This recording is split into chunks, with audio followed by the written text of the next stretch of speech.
শেষ পর্যন্ত গুন্ডাদের হাত থেকে দুনিকে উদ্ধার করছে রানী। সম্পূর্ণ জানতে ভিডিওটিতে একটি লাইক করে প্রথম থেকেই দেখতে থাকো।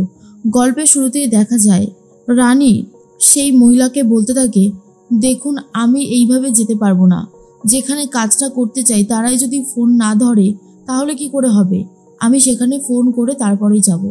তখন সেই মাছওয়ালি বলে, আরে ও মেয়ে, তুমি ফোন করে দেখে নাও না কি বলছে, তাহলেই তো হয়। আমি এখানে দাঁড়িয়ে আছি, তোমার নিশ্চয়ই কাজটা দরকার, বলো। না হলে তখন তো দেখলাম কতই মনোযোগ দিয়ে না পড়ছো চিঠিটা, নাও নাও এখন পড়ে নাও। এরপরেই রানী বলে, হ্যাঁ বিজ্ঞাপনটা মন দিয়েই পড়ছিলাম, দেখি একবার ফোন করে। এরপর রানী ফোন করতে থাকে, কিন্তু প্রথমবার রানীর ফোনটা ধরেনি। এর মধ্যেই তখনই সুভাষ গ্রামে বারবার করে নিয়ে যেতে চায় রানীকে সেই মাছওয়ালি, কিন্তু রানী তখন বলে, আমি যেতে পারবো না এভাবে, কেন বুঝতে পারছেন না? এইটুকু একটা মেয়েকে নিয়ে এখন যদি যাই আর যদি কাজটা না হয় তাহলে তো আমাকে আবার ফিরে আসতে হবে, তাই নয় কি? সেই জন্যই তো আমি যেতে চাইছি না। আশা করি আপনি আমার কথাটা বুঝতে পেরেছেন। এর মধ্যেই দুর্জয় তো রানীর জন্য চিন্তা করতে থাকে আর প্রচণ্ড পরিমাণে রাগ দেখাতে থাকে, কিন্তু এটাও মনে মনে বলে যে এইটুকু একটা মেয়েকে নিয়ে কোথায় গেল রানী, আবার আমাকে খুঁজে বার করতে হবে। এর মধ্যে রানী আরও একবার ফোন করছে সেই সংস্থায় যেখান থেকে কাজটা বিজ্ঞাপন করা হয়েছিল, যেই ফোন নাম্বারটা বিশেষ করে দেওয়া হয়েছে।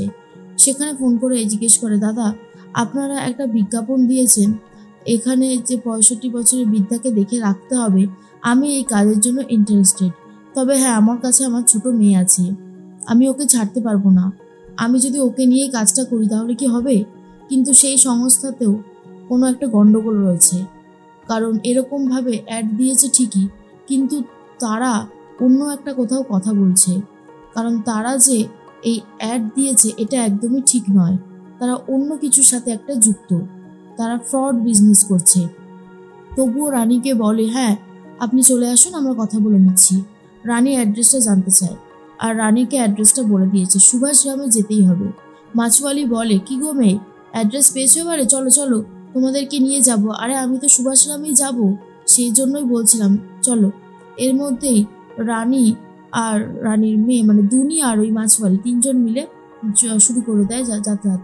আর অন্যদিকে তখন দুর্জয় বারবার করে রানীর কথা ভাঙছে আর একটা করে জিনিস ভেঙে দিচ্ছে আর ভাবছে এরকমভাবেই সব ভেঙে ফেলবো, আমি আর কোনো কিছুকে এইভাবে রাখবো না। সব জেদ ওর একার, তাই না? আমারও জেদ কিছু কম না। খুঁজতে যখন যাব না বলেছি তো যাব না, দেখি আমি কি করে খুঁজতে যেতে পারি। তবে হ্যাঁ, আমি আমার মেয়েকে ঠিক আমার কাছে ফেরত নিয়ে আসবো। আমি আমার মেয়েকে এইভাবে রাখবো না ওর কাছে, কোনোভাবেই না। আর বলে বলে জিনিসপত্র ভাঙতে থাকে, বলতে থাকে, এত জেদ কিসের? হ্যাঁ, অন্যায় করে আবার জেদ দেখানো হচ্ছে, আমার মেয়েকে নিয়ে চলে যাওয়া। আমি আমার মেয়েকে কোনোভাবেই থাকতে দেব না ওর কাছে। এর মধ্যেই ট্রেনে করে সুভাষ গ্রামে চলে গেছে রানী আর রানীর মেয়ে, সাথে রয়েছে মাছওয়ালি। এরপর রানী বলে, দাঁড়াও তো, আমি এক বোতল জল কিনে, খুব জল তেষ্টা পেয়েছে। এরপর দুনিকে নিয়ে রানী জল কিনতে এগিয়ে যায় আর মনে মনে ভাবতে থাকে, দুর্বল হয়ে পড়লে চলবে না, আমাকে এখন ঠিকঠাকভাবে সব কিছু ম্যানেজ করতে হবে। যত কষ্টই হোক না কেন আমি দুনিকে ছাড়বো না, দুনি শুধু আমার, দুনিকে মানুষ করার দায়িত্ব এখন আমার। এর মধ্যেই রানী যখনই জল কিনতে যাবে তখনই ফোন করেছে রানীর বাবা। আর এরপর রানী মনে মনে ভাবে, এ কি, এখন বাবা ফোন করছে কেন, বুঝতে পারছি না। তখনই সেই মাছওয়ালি বলে, ও মেয়ে, তুমি তো এইভাবে কথা বলতে পারবে না, তুমি তোমার মেয়েকে আমার কাছে দাও, তারপর কথা বলো, যত খুশি কথা বলো। রানী বলে, না না, ওকে আমি সামলাতে পারবো। এর মধ্যেই মাছওয়ালি সাইডে সরে গিয়ে ফোন করছে আর বলে, বাচ্চাটাকে আমি নিচ্ছি, হ্যাঁ তারপরেই কাজ করে ফেলতে হবে। তখন সেই মাছওয়ালি জোর করে রানীর কাছ থেকে রানীর মেয়েকে নিয়ে নেয় আর বলে, নাও এবার তুমি কথা বলো তো শান্তিতে। এদিকে রিতম এসে দুর্জয়কে বলে, ভাই তুই আবারও জিনিসপত্র ভাঙচুর করছিস, তোকে বারবার করে বোঝালেও তুই বুঝতে চাইছিস না কেন বলতো? কি হয়েছেটা কি, এত ভয় পাচ্ছিস কেন?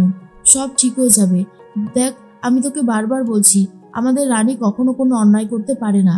তুই কি কম বুঝছিস বলতো? রানী আমাদের ভালো মেয়ে আছে, ও কত তোর বিপদে সাহায্য করেছে, আর আজকে তুই রানীকে এইভাবে অবিশ্বাস করিস না, এটা ভগবানও বোধহয় সহ্য করবে না। দুর্জয় বলে, এই শোন, আমাকে এই সমস্ত বলতে আসিস না, আমার যেটা মনে হয়েছে আমি সেটাই করেছি।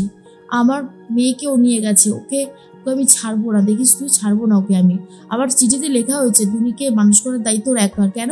আমি হলাম দুনির বাবা, কত কষ্ট করে আমি ওকে ওকে জীবিত করেছিলাম, না হলে তো শেষই হয়ে যেত। ওকে যেদিন জন্ম দিয়েছে ওর মা, সেদিনই ও শেষ হয়ে যেত। আমি অনেক কষ্ট করে আমার মেয়েকে বাঁচিয়েছি, কিন্তু কোনোভাবে অধিকার ছেড়ে দেবো না। রিতম দুর্জয়কে বুঝিয়েই পারে না। অন্যদিকে রানী তো মেয়েকে দিয়ে দিয়েছে, আর সেইবারই ফোন করেছে রানীর বাবা। এরপর বলে, মামনি তুই কোথায় রয়েছিস? তুই যে ফোন ধরেছিস সেটাতে অনেক নিশ্চিন্ত হলাম। এবার বলতো, হ্যাঁ শুনলাম তুই তুই নাকি বেরিয়ে গেছিস দুনিকে নিয়ে, তাহলে আমাদের বাড়িতে আসিসনি কেন? রানী বলে, বাবা আমি বাড়িতে কি যাব বলো? আমি বাড়িতে গেলেই তো আর এক প্রকারের অশান্তি শুরু হয়ে যাবে, যেটা আমি মেনে নিতে পারবো না। তোমার সাথে দাদারা খারাপ ব্যবহার করবে, ছোট বৌদি রেগে যাবে, সেই জন্যই আমি ওই বাড়িতে যাইনি। বিশ্বনাথ বাবু বলে, তুই এখনো তোর বাবাকে চিনলি না মামনি? তোর বাবা বেঁচে আছে, আর এই বাড়িটা তোর বাবার, তুই যত খুশি এখানে আসবি, কেউ তোকে বারণ করতে পারে না। আর অন্যদিকে রানীর কথাই তো ভাবছিল রিতম, আর বলে, রিতম আমার মনে হয় ও কুলটিতেই গেছে, চল ওকে গিয়ে নিয়ে আসি।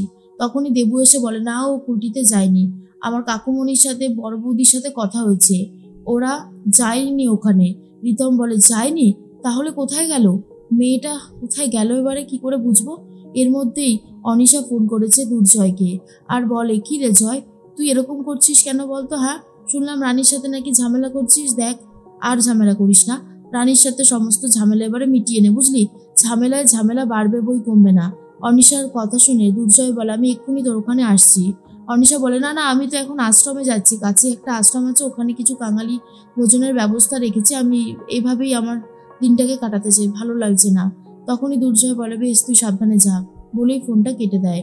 অন্যদিকে রানীকে বিশ্বনাথবাবু বলে, শোন আর দেরি করিস না, চলে আয়, তোর মেয়েকে নিয়ে এক্ষুনি চলে আয় আমাদের বাড়িতে।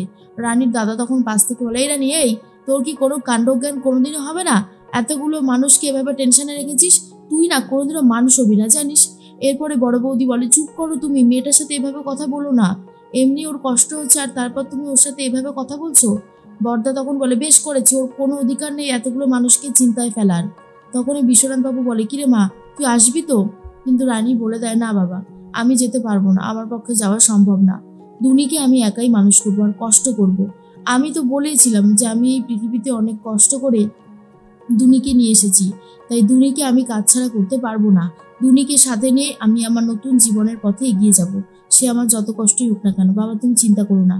এই বলেই ফোনটা রেখে দেয়, তারপর সিমটা বার করে সেই সিমটাও পর্যন্ত ফেলে দিয়েছে।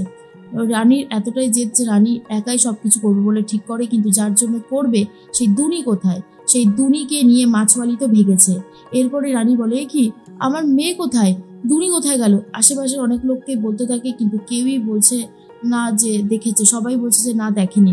এরপর রানী বলে, আমার মেয়েকে আমি ঠিক খুঁজে বার করবো, দেখি কে আমার মেয়েকে নিয়ে পালাতে পারে। এদিকে সেই মাছওয়ালি গুন্ডাগুলোকে সাথে নিয়ে আর বাচ্চাটাকে নিয়ে পালাচ্ছিল, তখনই রানী ঠিক করেছে ওই মাছওয়ালিকে ধরবে, তারপরে দুনিকে উদ্ধার করবে।